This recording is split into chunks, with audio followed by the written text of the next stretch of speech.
Abbie Flynn from Gloucester, Massachusetts went missing on Super Bowl Sunday. Now, she was having a party, and when her guests arrived, Abbie wasn't there. We're going to be talking about that in a second.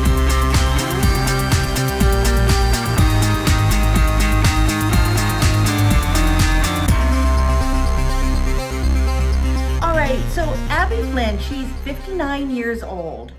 And she went, like I said, went missing on Super Bowl Sunday. And she had talked to her son right around, I'm getting two reports. One was 4 o'clock and another was around after 3 o'clock. And during that conversation, she mentioned to him that she might go for a walk. And that was it until 6 p.m. when her guests showed up and Abbie wasn't there. Now, when the police went inside the home, they found that there was dough, pizza dough sitting out that was rising. There was cookies that had been made sitting there. The stove wasn't on though, and didn't look like anybody had broken in. Everything seemed fine, but Abbie was nowhere to be found. So people started thinking, well, maybe she went for a walk. So by, I think it was around 8 o'clock that evening, the police showed up and they started going through the trail where she might have gone. They went through her house. They went to neighbors' houses. They went down to the neighbors' basements. They asked for any video that anyone would have. They checked all the video to see if they saw her on video. They did see one person on video, but it was so grainy. They weren't able to make out if it was Abbie or not, but they finally concluded they didn't believe that it was Abbie, that they don't know who it was, but they don't think it was Abbie. Now, what makes this so unusual is that she was planning on a party. Like I said before, she had pizza dough sitting out there on the counter. It was rising. She had the cookies that she had made and they were sitting there waiting. Everything looked like she was prepping for a party. Now you might think, well, if she's waiting for the pizza dough to raise and waiting for the party to start, maybe that would have been a good time to go for a walk. And she did it often. She loved the community she lived in. She loved going for walks. She loved taking photographs. She often took her camera with her when she went on these walks. But this time, her camera was left at home and her cell phone was left at home, which actually was something that she's done in the past. She didn't always take it with her. Now, Abbie's husband was in Houston and her children were away in school. So no one was there. No one saw her leave, and no one has been able to figure out what happened between the phone call with her son and 6 p.m. when the guests showed up. They don't know what happened during this gap. Did somebody come by and knock on her door and she left with them? Did she go for that walk and fall down one of the cliffs into the water? No one knows. It's all theories at this point. There's nothing for sure. They looked for evidence of where maybe Abbie might have been, looked for maybe clothing or anything, and nothing has shown up. There's nothing to backtrack where she was, if she disappeared from her house, inside of her house, or disappeared on the trail. They can't figure out which one had happened. So according to the Good Morning Gloucester podcast, they also did the story, and they said that the Gloucester Police Department did a search with canines. Now, this was a really, really thorough search. Let me just tell you what they did. They put up a command post near her house. The state police used a helicopter with high-end thermoflare optics to search for her, and along with a fixed-wing aircraft from the Coast Guard, and they also had optics, and they did a pattern over the area searching for her. And there was a full-scale large search. I think I mentioned they had the canines there. They had drones that searched. They had at least 80 people there that were searching for her. And then, like I mentioned before, that included going to the neighbors' houses. They knocked on all these doors and asked if they could search the house and go down their basements, and neighbors let them in to search for her. Now, there were several white vans. Now, you might hear about these white vans. There were several white vans that were seen in the neighborhood. Now, 2 have been accounted for, and they were not suspicious. There was nothing unusual there. But there is one that they haven't been able to track, but the police at this point in time don't think it's connected. And they think they know who had that white van, but they just have not confirmed it at this point. Now, there was a post I found on Facebook by Edward Neal. He put up a post and he said he noticed that there were several women missing from that area. So there's been a lot of social media talk about this, what he's saying. And he starts off with an incident that happened in 2006. The Newburyport woman named Michelle Harrison. And she was in the process of moving to New Hampshire, and she disappeared in March. She was 55 years old. She was a special needs teacher, and she was seen at the Hampton Tolls and then returning to Massachusetts at about 10:30 p.m.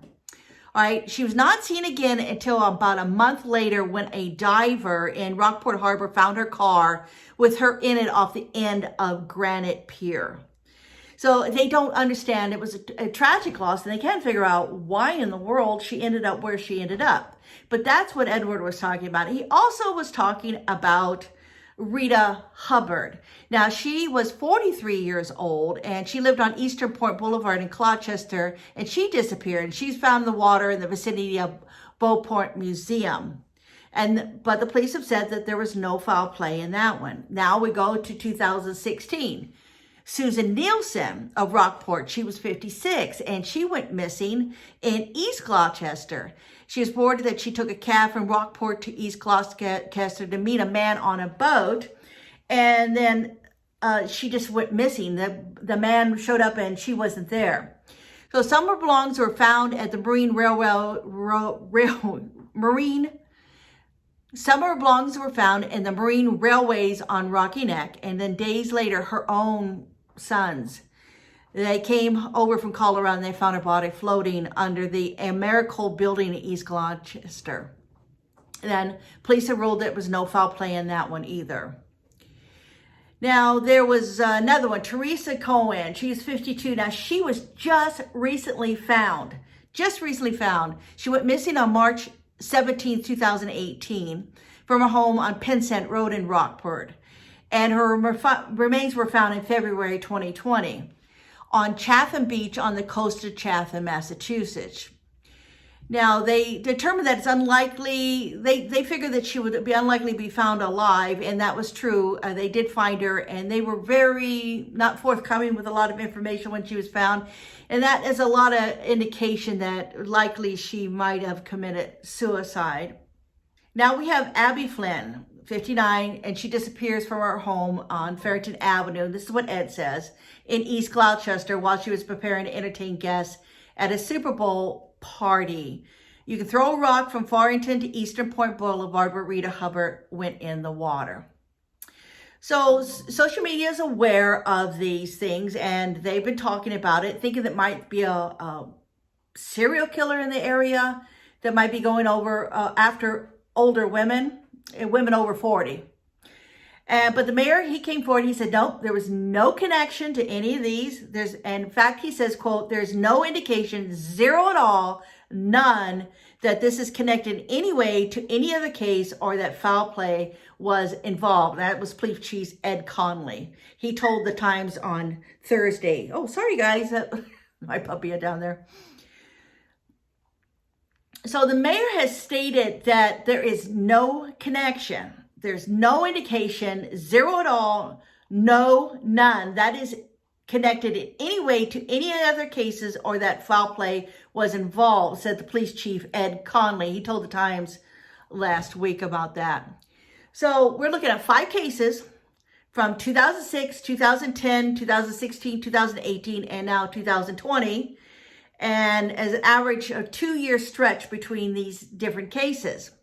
So I wanted to look, because sometimes they're not always on one area, one database, one anything. So you have to go through everything you can to see if there's any other cases that are out there, maybe haven't shown up yet on the media.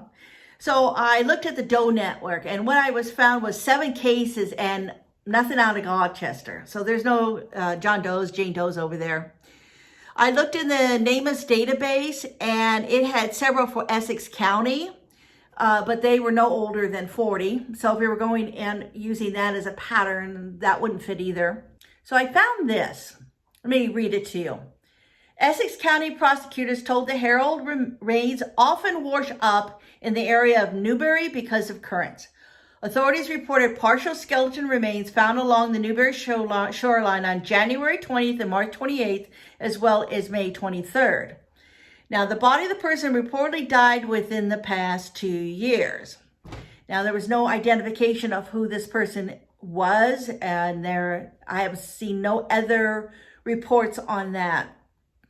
So back to Abbie. She has brown hair. She's 5'5" tall, weighs around 200 pounds. And like I said, her cell phone was located in her house. She was not seen before she went missing, and no one knows for sure what she was wearing because no one saw her. Now, she did have a navy blue LL Bean puff jacket, like it's in the photo, and she was possibly wearing that. I guess it wasn't found in the house, so they're assuming she was wearing that. What else she was wearing, there would be a guess. They mentioned something like a flannel shirt, but nothing precise, okay? Now, Abbie left her dog at home. She left her cell phone at home. And she left her cameras at home, which is weird because she always would take her cameras with her when she went on walks. Now, if she did go on a walk, you would think she would take something, her dog, or maybe her camera or her cell phone, and none of these things were taken, which makes it even stranger thing to say that she went for a walk. All right, now, you might hear that there was blood found on the trail. Now, that was checked, and they found that a neighbor actually saw that a hawk had come down and grabbed an animal and took off, and that's what the blood was from. But the police wanted to make absolutely positively sure, so they did a blood sample, and yes, it was from an animal.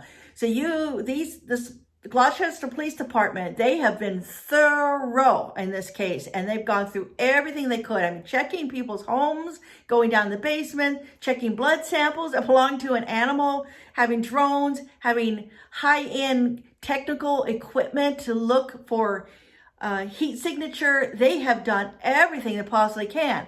Now, one thing that the police chief did say, that he is thinking that because they have not picked up any heat signature, that maybe she had gone off one of the cliffs and landed in the water, and that's why it wasn't picked up.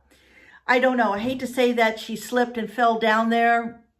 There are some people saying on social media that it doesn't look like, why would that, they didn't agree with that because of where she was at. It would be quite a rocky, bumpy area for her to go to even get close to where she would fall into the water, and they didn't think that she would go down in that area.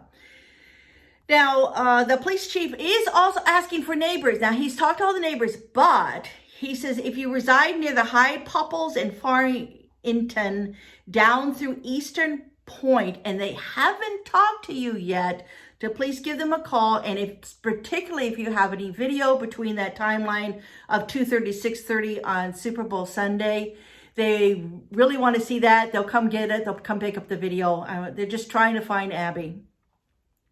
So if you have any information, you can call the Gloucester Police at 978-283-1212. And I do have pictures of Abbie on Missing Persons of America's blog. I have pictures of the map. I've showed them to you here, but I will also have them there. So if you want to take a closer look and just look at them and maybe look at the map and see where all these other women have gone missing, you might find that really interesting too. And that's it. And I will see you next time.